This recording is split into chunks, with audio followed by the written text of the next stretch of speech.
Hello, everyone. Welcome to another session of Validate. Hope the previous sessions have been awesome. I am excited to be presenting today with my friend Lucas Pafume. We'll dive into our content today here just in a second. But it's an honor to present with Lucas. And kind of a fun fact, Lucas is based out of Brazil. We've actually had more conversations in Portuguese, so today will be pretty unique for us to speak in English and present. But excited nonetheless, and we have a lot of cool content to share around web journeys, which we'll talk about today. So I'm going to go ahead and start sharing my screen, and we'll get this kicked off. So for those of you who are joining now, again, welcome to Validate. We're going to dive in, and my name is Dylan Sellers. I'm the Director of Customer Success here at ObservePoint. And I'm joined by Lucas Pafume Silva, who is a digital transformation consultant at Vivo. Vivo is one of the largest telecommunications companies in Brazil. In fact, it is the largest. They provide internet services, cellular services for a good portion of the population down there in Brazil. Today, we're going to be discussing journey maintenance. And specifically, we're going to talk about how to test and monitor critical user paths for functionality. Before we dive in, just want to say Lucas has been a long time. He's got some cool content he's going to share. He's going to cover some use cases that they're using at Vivo with ObservePoint. I'm going to focus on some best practices and some principles with web journeys to cover. And then I wanted to point out, though, as well, that Lucas is a longtime ObservePoint user. So previous to working at Vivo, he worked at a company called Via Varejos, and he actually used ObservePoint so much, loved it, came to Vivo and said, hey, this is one of the first technologies we need to bring on board. So longtime user, champion of ObservePoint, and a good friend. So excited to present with Lucas today. I'm going to go ahead and dive into our topic today. So when we talk about web journeys and the solution of web journeys, we need to first talk about the problem. And so we'll talk about the why or the problem that we're solving with web journeys. The problem that we solve is that conversion event testing is painfully manual, yet critical to creating confidence in the reporting across your business. So maybe you've experienced this where your boss comes and you say, hey, we need to find out, we need to understand, we just launched this new product last week, we need to understand how well it's performing. And you go back to your reporting, you say, oh, actually, I haven't been looking at this very closely, just realized there seems to be some kind of discrepancy. I need to go and troubleshoot. And then at the end of that troubleshooting road, you find out and discover that sure enough, there was some kind of analytics issue with the deployment of that product. And you have to go back to your boss and have that kind of awkward conversation about how we weren't capturing the traffic for those particular conversion events. And we're going to have to basically refresh and start from today. So in order to avoid that kind of uncomfortable conversation with your boss, in order to give you really visibility and confidence in your analytics, that's where we start to apply web journeys. So let's talk about what a web journey is first. A web journey is basically a solution that allows us to simulate a user path on a website, on a digital property. And so when you look at this image on the right side, you see these users, reaching certain milestones, drive to specific targets, specific revenue-based goals for the business. And so these users are on this path, on their way to conversion, on their way to driving revenue for you. And oftentimes it can be, while we're simulating this experience, we're going to be testing the analytics. We're going to see what's firing. We're going to see what's not firing. We're going to see the variables and values. We're going to see cookies. We're going to see a lot of data. And we're going to create rules to validate and ensure that that data is collected properly. But where should we start? And specifically, what should we be testing is the first question we'll discuss today. So what should we test? Usually when we get this question asked to the customer success team, we usually return the question, what matters most to you? What are your priorities? What matters most to the company or to the organization? You can ask this question in a lot of ways. You can ask what metrics have the most visibility or impact at your company? What data collection issues have occurred recently? So what's the most recent story that really led you to start to think twice about your data governance strategy, to start thinking twice about, how you're preventing these issues from occurring? What was that painful experience that drove you here in the first place to find to the solution? And then last but not least, like if all else fails and you're still uninspired on what to test, then you should ask what conversion events drive revenue for your business. follow the money, and you'll find that those conversion events are typically top priority and the highest focus. So that's what we should be testing. And we're going to be simulating, we're going to create web journeys that simulate users completing these, executing these experiences and going down this path. Let's talk about where we should be testing. There's two different strategies primarily. There's lower environment testing, and then there's production environment testing. And we'll talk about both since there are pros and cons to each. Some of the pros for low environment testing is this proactive. You can solve the problem before it happens, which is pretty amazing, pretty rare that we can have that kind of preventative protection with data governance. And then we also have fewer obstacles. Typically in a production environment, you might require test credentials. You can't go and buy products on your website live without some kind of special test credentials in order to complete that purchase. Same for bot detection. Typically, we don't run into reCAPTCHA barriers in lower environments, and so it's very, very convenient that when we do lower environment testing, we can kind of play with it as if it and not worry about the consequences so much. The trade-off is that it's less stable and that you're more prone to have server errors. Maybe that test environment isn't always live and available. Maybe you can't even get in. Maybe we need a VPN or some kind of credentials, and it's a pain, and it's just more hoops for you to jump through. So consider that's one of the barriers with lower environment testing. But note that if you can overcome these barriers, it's a great strategic solution. I'll also mention that it's not always in sync with production. Most engineering teams try to keep an environment as close to parity with production as possible, but they're not always going to be identical environments. They might have different backend systems, different servers that are supporting them. A lot of variables come into play here. So just keep that in mind that it's not foolproof. Now with production environment testing, this reflects reality. This is live. This is real customer data. And so it's the real experience your customers are having. So if you're having server errors or issues with your testing, it could be that you're truly identifying stability issues on your website. So when we have more stability typically in production, but if I'm, and Lucas is going to show some of this in his part of the presentation, he's going to talk about how we can identify maybe some stability issues or issues where our backend wasn't providing the data we needed. And so just keep that in mind that typically it's more stable, but we can still detect those issues if they do exist. And then last but not least, it's easy to access. So most production websites, I can access most of the content by simply visiting the page. It's publicly accessible. I may need to log in order to access some content, but the vast majority of it is usually publicly accessible. The trade-off here, it's reactive, and inevitably your reporting is going to be impacted. The question is, can we reduce that response time, that resolution time, solve the problem so that it doesn't impact and further hurt our data, our reporting, and our analytics quality? So reactive, it is technically reactive, but we can do a lot of things to reduce that. We have obstacles like test credentials that are required in order to purchase something, maybe in order to submit a form. We also have bot detection hurdles. So maybe we need to whitelist ObservePoint's IP addresses when we go and crawl your site and simulate this user experience. Or maybe there's a reCAPTCHA that we have to find a workaround in order to complete a form and test that conversion event and simulate it. So that's where we should be testing, kind of the two different perspectives of lower environment testing and production. Next, I want to ask, when should we be testing? We should be asking this too. When do you need to know about issues? How quickly? And most of you, if I ask this, you're going to say, well, Dylan, I needed to know about this yesterday. I needed to know about last week. Today is too late. And that's where we really push you towards lower environment testing. That's the best solution. Now, for those that are in production, you're still going to want to have a really quick response time, a rapid response time and resolution rate. So ObservePoint has web journey frequencies that you can configure, and you can configure those as quickly and as frequently as every 15 minutes out to once a month.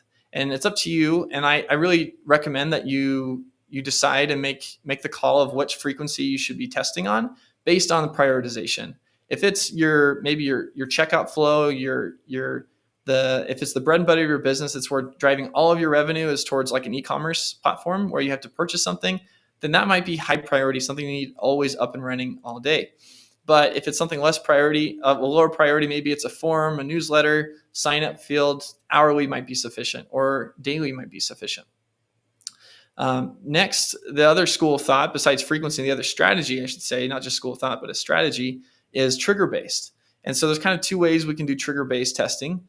There's integrating with a CI/CD pipeline, so making sure that we integrate with the development cycle that your engineers, IT teams use to deploy code. And then there's TMS-based triggering. So when I make a publication of a new version of my tag management system, I might want to trigger a series of web journeys based on that. As you can see in this little diagram here, we have the development cycle spelled out here, and specifically in the after we've deployed code to a test environment and we are doing those automated tests, that's a great place to do lower environment testing. And then after we deploy to production, we measure and validate, and that's a second place where you'd want to, a second key point in this development lifecycle where you'd want to test and run ObservePoint journeys. So that's I guess the best practice here, and we recommend taking one of these two approaches. Now, last but not least, I want to talk about just a couple of best practices, then we'll turn time over to Lucas. But I want to make sure we hit the target, we hit the bullseye, and we follow these best practices. The first one is prioritizing rules. Not all conversion events are created equal. And we need to remember that some conversion events are more critical to business than others. And so the rules that we create to validate these conversion events should also be prioritized, and we should be focusing on what matters most. Another pro tip is to start with action sets. Action sets are groups of actions that we create, and they can be used as components or modules that can be repeatedly used in a series of journeys. And so as you think about and start planning out the different test cases you're going to use, maybe you have a series of actions that log a user into the platform, or maybe they complete a purchase, or maybe they fill out payment information, and you want to reuse those components multiple times to be efficient. That is a best practice and will save you time. So start with action sets and plan to use them when you're mapping out your test cases. Next is integrate. Make sure you're leveraging Teams, Microsoft Teams, Slack, email, Jira, SMS, and one of these other communication channels. And then more importantly, make sure that you are integrating ObservePoint into your process, meaning that you are taking these messages, these alerts, these notifications, and you have a process to react, respond, resolve the issues. Too many people overlook that. Leverage comparisons. So comparisons, web journey comparisons specifically allows you to see the difference between tags and the respective variables and values in between runs. And so maybe I run a test today, or maybe I run it this hour, and I run it next hour, and suddenly there's a failure. I can then see a side-by-side comparison of what changed, which is pretty powerful. Completing our web journey tutorials, make sure to not skip training. Most of you like to dive in, get hands-on, but you'll find that you can always learn a thing or two by going through our academy, academy.observepoint.com. There'll be other tutorials there as well. Help.observepoint.com is another great resource with tons of materials. And last but not least, talk to your success manager. They do this every day. We love serving our customers. We love working with you, and excited to share success with you guys. I'm going to go ahead and pass the baton over to my good friend Lucas, and I'll stop sharing my screen. So Lucas, the floor is yours. Thank you so much, Dylan. So before we started, thank you so much for inviting me to be here. I'm really glad to participate here to validate 2021. So let's talk about our first journey. We're talking about here the Vivo Store full journey. We have this journey early, so because we need to understand when the user have the fiber internet connection in your house or no. So we have the full journey, but on the step 7, we have the type of the consult to understand the zip code. For example, if they have the technology to give the internet connection. So when we click here in action details and request log, we have the API, and this API sometimes give us the states code 200, but sometimes the 400. And when we have these cases, we try to understand the hour that this error happened, and pass this type of problem to IT team and understand what is happening, because we don't know, because we have the internet connection in your house, but on this time this is not happened correctly. So this is the first use case, and here we validated our rules to media tags and Google Analytics for another tools that we have here. And the ObservePoint saves us too much here, because we understand all all problems that we have the API. So talking about the second use case, we talking about here the Vivo shopping, and the user started on product page and go to the cart page, and we sometimes we have problems with the Google Tag Manager downloaded. So when the user click to add to cart the product and go to the cart, we don't know what is happening, but the Google Tag Manager stopped to load it on this page, and we lose all the conversions and metrics to the end of the funnel. And when we select here in action details and console log, we can see here the logs with the application and understand what is happening. So here it's everything okay. We don't have this error now, but ObservePoint help us to understand when these errors occurs and try to understand how to you know it's a little problematic because we don't can lose uh,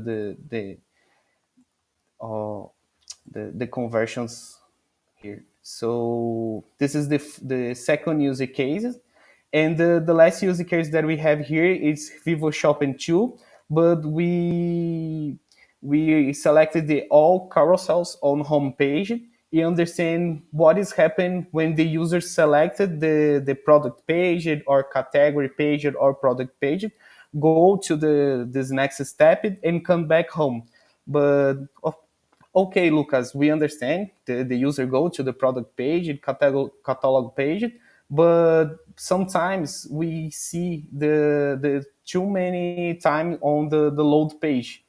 So we created this journey early too, and understand what time of the day the user have more time to load this next page or no. So for example, select the step 3 on this journey, select the request log, and filter here for the most expensive time. And we can see here this file. So it's a CSS file, and the load time is 6 seconds. So it's too much time to load a page or a request.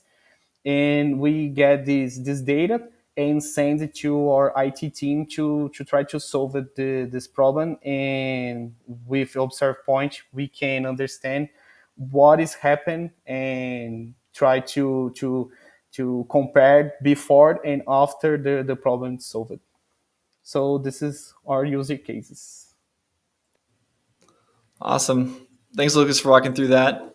I want to remind people that we do have chat here. If you have any questions about WebJourney use cases for Lucas and I, feel free to provide them in the chat. I want to just comment on some of Lucas's use cases. They're really powerful. I think the first one where he talked about, we have this form that allows us to verify or check if we have internet access, and you're able to use ObservePoint to troubleshoot and verify that. Or I guess we're basically identifying that services were not necessarily truly reported on when they provide their zip code, which I thought was pretty powerful. That's more of like a functional test, right? Not necessarily analytics driven, but you're able to use ObservePoint to identify that issue, which I think is super cool. And even Lucas, I think if you show your screen again, there was if you show the date picker, I think you showed this to me the other day, where you can see so many runs, all the different runs that execute in a day, and Lucas is run hourly, and so being able to see those running hourly and say, okay, in this particular day we have 23 out of the 24 executions were successful, but here we go, we have a couple of anomalies where it was not successful, and so we can tell that this is I like this example, this visual example that Lucas has, where we can say, okay, this internet service is supposed to be available at all hours of the day, but 4 hours of the day when we ran this test, our website was not telling them it was available. So I thought that was a super cool use case there. Thanks for sharing that, Lucas. And then the second one is pretty core with products details and validating that particular funnel is working, and that the analytics that are critical to measuring those conversion events are covered. I thought that was an awesome example, Lucas, and truly a bread and butter ObservePoint use case.